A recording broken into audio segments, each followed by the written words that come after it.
What's the crack, lads? Welcome back to the channel, and today we are going to be showing you guys what exactly the new goalkeeper skill does. Goalkeeper Directing Defence. So we did pick Diogo Costa. It doesn't really matter which goalkeeper that you pick. There's no real difference between them. Some saying, you know, this guy's a beast, that guy's a beast. It's largely irrelevant. What you are going to be playing this goalkeeper for instead of your Schmeichel or Buffon or big epic time goalkeeper is going to be for your directing defense showtime skill. Now, this is not a direct skill for goalkeepers. It's actually improving the defensive abilities of your defensive players, and especially those that are positioned very deep. So if you're playing long ball counter, you will see. Now, I'm going to show you the clips here. Look how aggressive Cannavaro is. Look how locked in some of our players are. And you can actually see the animations kick in where Diogo Costa is directing the play and he's calling out, right? We're going to show you examples of what I mean by that. So you will see here that Cannavaro is going to take it onto his own accord to track the run. He's obviously going to be the last man back.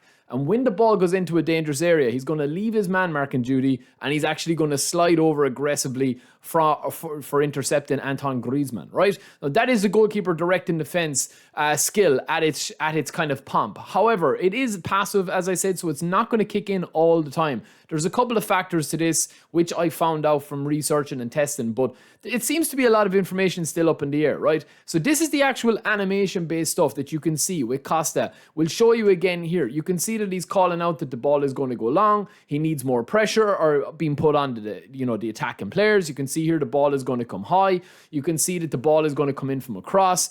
So there are triggers similar to how the players open up their body and put their arms up to call for balls to be actually put into their, true ball or whatever for attacking players. There are triggers with the directing defense skill that you see with goalkeepers doing. However, I found that this was kind of hit and miss. We're simming games here just to show you the actual gameplay and to show you the mechanic at work, right? And as I said, because it's passive, sometimes it just was not triggering. Sometimes the goalkeepers were just very static and they weren't directing defense as they said that they, were meant to be doing. So it seems to be passive.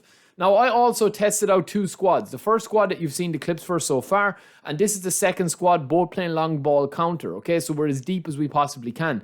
The only difference was that in the second batch of gameplay clips that you're seeing here, no player in my back four had defensive awareness higher than 90. So, for example, if we were getting a +1 that's not visually shown, that was kind of bringing up our defensive awareness to 90, so to speak, even though the individual player stat was 89, such as Rudiger there.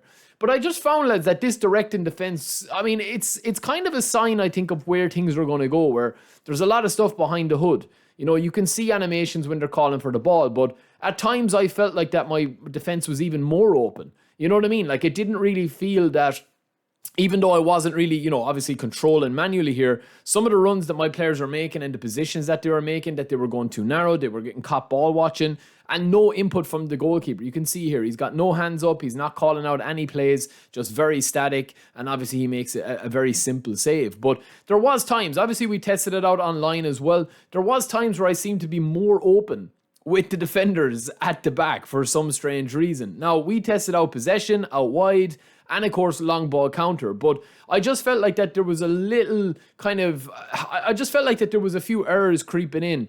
Not so much when I was playing online, because obviously you've got user error, you've got skill level, you've got all of those variables, but when we were actually simming games and just the positioning of the cards, it makes me wonder, is goalkeeper directing defense, is it kind of like a showtime skill similar to, like, it seems to be like phenomenal passing, that sometimes it flips in because you're still seeing mistakes from Costa here, so it's not actually improving the goalkeeper stats himself. But I don't know about these passive skills, but that is what it does. Those are the animations that it can clip in, and you can see there for yourself. Those animations where they're putting their hands up, they're directing, traffic, so to speak, telling players, the ball is going to go up a high or to come back or to put pressure on. So there is a couple of triggers. I just don't know if it's just a visual thing. I think at this stage, the triggers are not really that important if your player is going to be dragged out of position anyway. But let me know what you guys think.